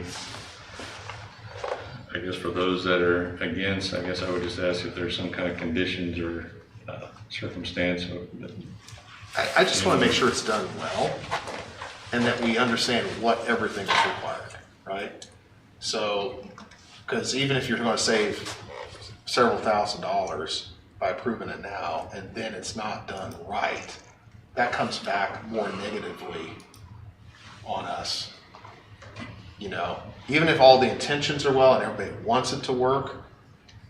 Well, how about, what if we approve it on the I don't know if I'm using the right words, but what if we approve it on the condition that, so it would be approved on, what's the contingent? There you go. There's the word. Contingent upon that you could go through with Cody the list of those items and he could tell you how he's going to address them and then you could talk through that. Well, I mean, the difference is $5,000 basically. I mean, is that for that price for the 41 from the? That would be. Is that price, I mean, how long is that price good for 60 days? It's good for 60 days from December 14th, so we got a week from today. No, the new price. I mean, it's a higher price. I mean, if we Right. don't approve tonight, we don't get the 36,000 or whatever. But it's 41,000 through Greenbush, and that's price good for 60 days. Yes. So why is it more through Greenbush versus? Because it's a 2022. Yeah, that's just an updated pricing. It was about a 7 or 8% increase. For me, Jim, I think it's good to have quality stuff. But it's hard for me to approve something with possible hidden costs or unknown costs. So the thing, and I understand that, but what I understand is that there's certain things that, you explained them to everyone, right? So I think that everyone so when I work at the Booster Club events or whatever at the football field, if there's anything wrong, then they run to Cody and Mitch, right? There's zero doubt in my mind that they want this done. They want it done right because what's Lauren and Mitch and Cody that everyone will go to if it's not working. So if we save $5,000 by approving it by February 14th, then if we approve it contingent upon Cody, going through that list and, addressing those line items so that you would feel comfortable with that because he would check up, make sure that he's. Well, there's a potential cost to that you go. Because here's the thing, everybody involved, I trust. But and as great as Cody is, if it's not wired up right and it burns up, Cody's not going to out of and it voids a warranty or something like that. That's where it's like, hey, I want it done right. Drew, what's it going to take for you to vote yes? For me, I need to know the cost. The total cost. And I understand that. I understand that.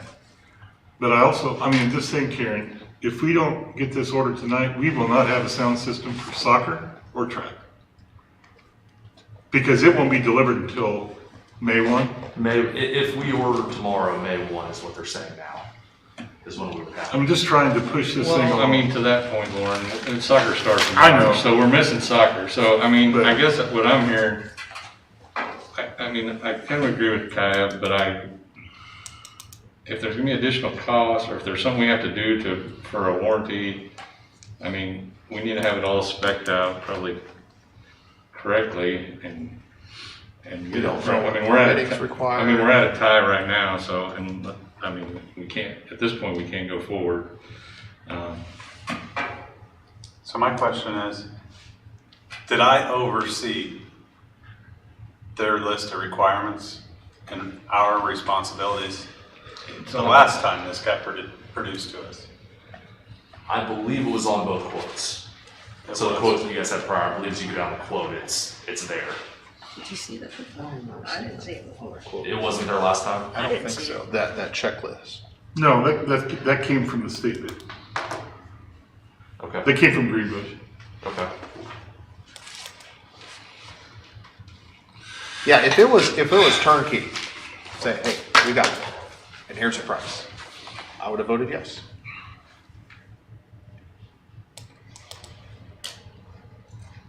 I mean, I think we're at a stalemate and we just need to table this to the next meeting at this point in time, unless, I don't think I have really another option. And once we get it, I'd be open to having a special meeting. Absolutely. Doing it. Me too. Call. Yeah, absolutely. You could, anytime. When we have a couple meetings coming up. If you had it by Friday, I'd be willing to do it. I mean, that's all it is. It's just, what is the total? What do you anticipate those costs being, out of curiosity? So if we just said, hey, we're gonna know the wiring's done correctly because we're gonna bring wire nuts out and we're gonna have them wired in, and we know the structure is gonna be built correctly because we're gonna get X company to build this structure that it sits on. I mean, those would be the two primary costs, correct? Maybe. Well, Because other than that, is Mitch a licensed electrician? Is Mitch capable of trenching? I'm asking. trenching, yes, Mitch is capable of trenching. Okay. And running conduit. The wiring that would be line. wire nuts. Eric Staples with wire nuts comes out and helps us all I the mean, time. I know conduit. So what? I know conduit is very expensive. Yeah. Shouldn't be, but it is. Yeah. But no, I mean, those are gonna be our primary costs, in my opinion, that maybe are not listed on this bid. It's gonna be ensuring that it's wired correctly and then ensuring that. Yeah, and if there's any permits or inspections, you know, Right, it's to go along with the that. structure. It's just, let's make sure we do it right. Once those things, I guess, maybe on the bid, that the things they put, if that's a requirement in their warranty or whatever, it's probably stuff we have to have done right, I guess. Yeah, I've just never seen anybody have that many check boxes for the customer. So do we want then, Mitch and myself then to check on what type of permits we would have to build a structure, get wire nuts out? I'll be honest with you, Cody, you just need to go through this checklist. I mean, because Drew is absolutely right. I mean, there is cost potentially associated with every one of them. We can do that. I mean, is it gonna take some time? Absolutely, but I'm not willing to risk or jeopardize some new equipment, and we're right back to where we're at. Right. I think your first call is with the city, because they're the authority, HJ, and they'll be able to walk you through, describe to them the project, have them come out and just say, okay, what type of permits and inspections do we need? Okay. That's probably your first call. Okay. All right, well, we will start moving forward. All right. Move on to item 5.2. Do we need to amend this or table this? I You mean, want to you say right, we got I mean, I think we just table that. I mean, we ended in a tie. I don't know if we get anything under other than. No, we have to. Do we need to do anything since it was a high? Okay. 5.2, the trapling, I believe all the conditions, I mean, I think we just asked that they check with KSB and we, just as a precaution, put it back on the agenda. So, I mean, maybe a quick check. So, we called KSB, Lauren did, and essentially, it sounds like all they recommended was just make sure kids understand they can't bring weapons to school, but other than that, this is something that, you know, multiple school districts are doing across the state. There was nothing beyond that they recommended. And then we did notify the insurance company that we were looking at starting the team, and they acknowledged that, and I believe said that there would be no additional cost with us for He insurance. just wanted to be aware that they're, like you said, a lot of schools are going down this path and they're well aware of it. So. I move that we approve 5.2. Is there a second? I second it. It's been moved and seconded. All in favor, raise your right hand. We approve. Thank you, Lisa. Sorry to keep you waiting. Item 5.3, superintendent's recommendation for mask mandate. Yeah, and I just wanted to make this, verbal. And I sent that out to you Thursday, I think. You should, hopefully everybody had a chance to read it, because I heard back from most of you. And that was nice that people responded. But as my recommendation, as of tonight, is to go mask optional starting tomorrow, district-wide. And I stated in my note to you, one of the biggest, when I look, our numbers, is we've been tracking since we went mask mandated in January. The numbers are at an all-time low. You even saw today's numbers were as low as they were. The other part of this is the rules have changed, obviously. The rules with quarantining, the rules from CDC, KDHE, and Leavenworth County. And way back when, one of the main reasons we mask mandated was to play the game of close contact tracing and quarantining. And none of those exist anymore. They just don't. This isn't about debating masks or, whether or not they're viable. That's not what this is about. I think we're to the point where we just need to let the parents make those decisions. If they want to wear a mask, or staff, we support that wholeheartedly. But we also feel that, we spend a lot of time, tracing these, and our nurses spend a lot of time getting those numbers to us, and we're to the point where it's just. We've been below that 4% for. What's that? We've been below the 4% now, as of today, for over 2 weeks. 2 weeks for 2 of the buildings and 1 week for Right. one of the buildings, right? And the numbers just continue to go down. Yeah, they're going down as fast as they went up. Yeah. So my recommendation to the board is to start mask optional starting tomorrow, district-wide. I make a motion to approve. Hold on. I guess I would like to have a little bit more discussion. Are we just mask optional under the same plan of monitoring, or is the board willing to consider we're just mask optional here forward and set aside our COVID protocols? Because, a lot of the rules have changed, and maybe that's, Yeah. that goes beyond maybe Lauren's recommendation, but I think before we approve I something. think he was alluding to that, but I don't know that he's said that. Is that. No, I did. Well, so what I said in my recommendation to you is a lot of schools, we have the 4% threshold. And a lot of schools are not using thresholds any longer. Or they have raised the number of positive students or staff considerably higher, 7 or 8% is what I'm seeing across the board. Now, the other side of this is. But isn't that 7 or 8% you're talking about based on attendance? No. It was not? Not attendance, because kids do, not attendance. Okay. The biggest variable, Chris, is whether or not we have enough staff. Oh, absolutely. If we have staff to have And classes. we've been close, right? That we're going to be short? We were stretched. We were stretched at the elementary over a week ago. Those numbers, and Drew asked me about that, those numbers have completely changed in the last week. We're back up to 92% fill at the elementary. That's good. And it was down in the 70s, or 78 or 9 for a little bit there, but we still had classes, but we were moving people around. That's stressful. It was very stressful. So, honestly, the 4% threshold is, what we're using right now is positive and quarantine cases combined at each building level. And it isn't making sense right now to continue that.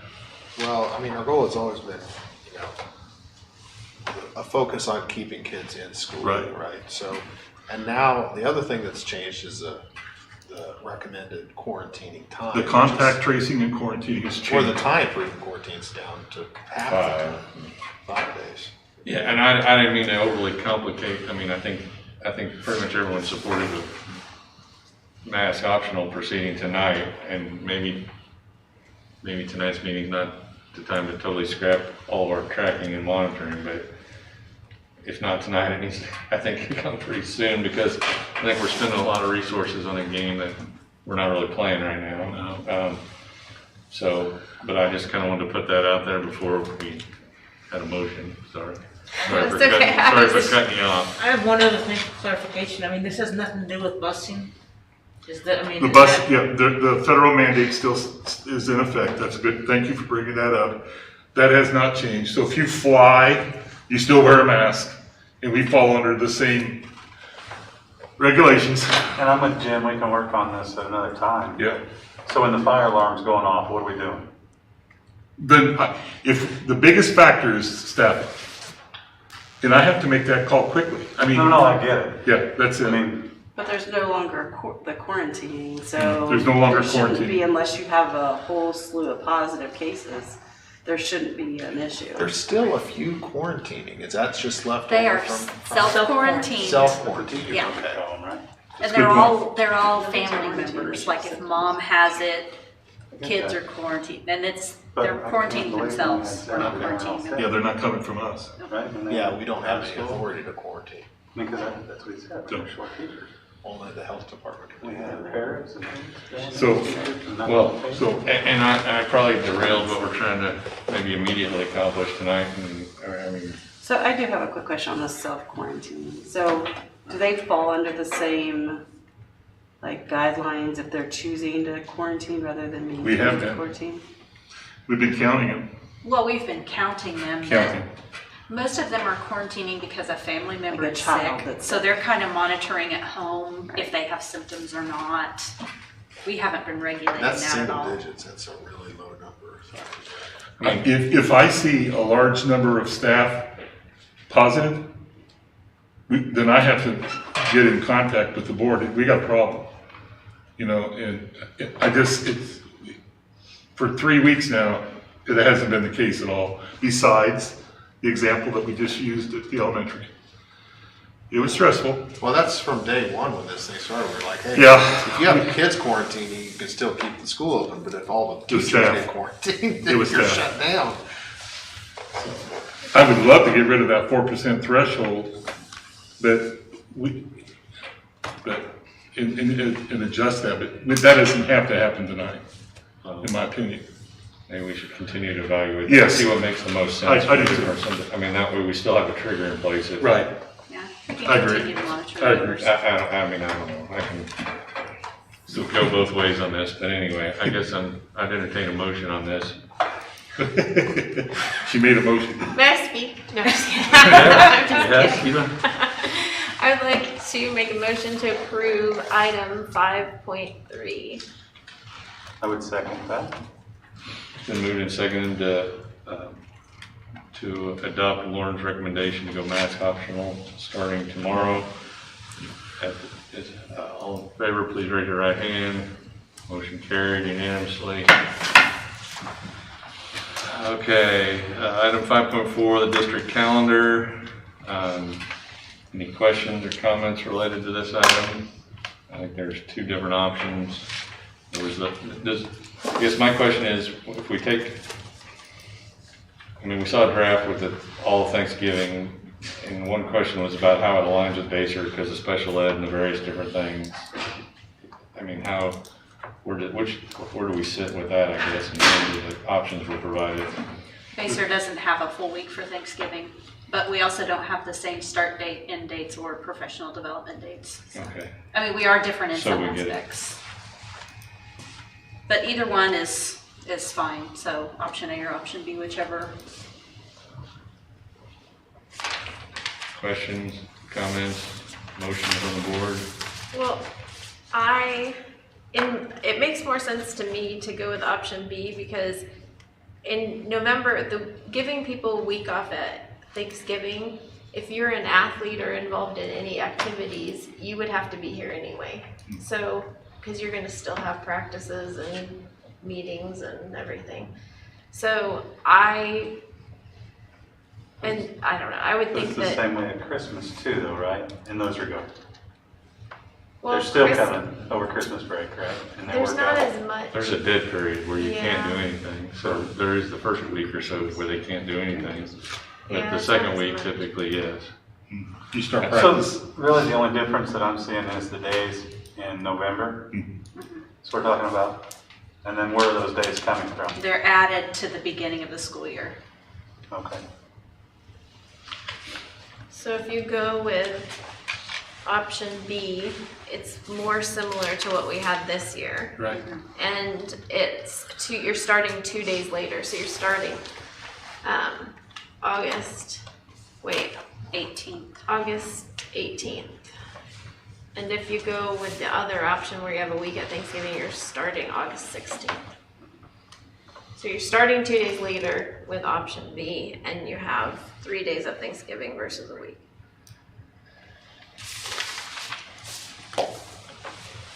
Entertain a motion. I would make a motion to approve the calendar draft option B. Is there a second? And, wait, never mind. Do it. I second. It's been moved and seconded. All in favor of Diana's motion to approve option B, please raise your right hand. Motion carried unanimously. All right. Item 5.5, approval of new courses. Any further questions? If not, I'd entertain a motion to approve item 5.5. I'm making a motion to approve the new courses for 2022-23. Is there a second? I second it. It's been moved and seconded. All in favor, please raise your right hand. Motion carried unanimously. All right. You guys need a little break before we go to executive session. Yes, please. Okay. I move the board adjourn into executive session for 10 minutes beginning at 8 o'clock. I can't remember all this, sorry. Discuss a non-elected personnel matter to protect the privacy interests of an identified individual. 10 minutes, start at 8 o'clock. You don't.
get that date. I got that jotted down on my.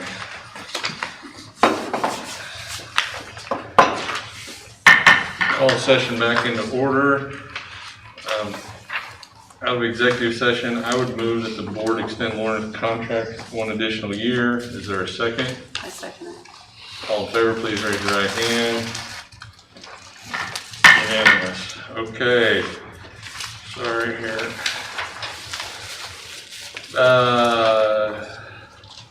General discussion, we got the special board meeting coming up with Amber, and we're gonna work, you think the West Haven will work for that? Yes, on Monday night. For that. I mean, that's all that's on the agenda, is for that meeting on the 21st. And I guess the only other thing I had is the KSB, and Lauren had a couple dates there. I mean, would the March date work for everyone? Because it sounds like we'll probably have to have multiple meetings. Yeah. Was that all right? Was one in March and one was first week of April? Was that what it was? No, It was end of April Okay, too. March so- works. Yeah, March 28th or something like that. And I'll work to see what would be a good location to have that. We also, I'll talk to you about doing a little retreat sort of thing. So I'll work with Jim on that. All right. Anything else? Any other dates? Any items we need to discuss? Not, meeting adjourned.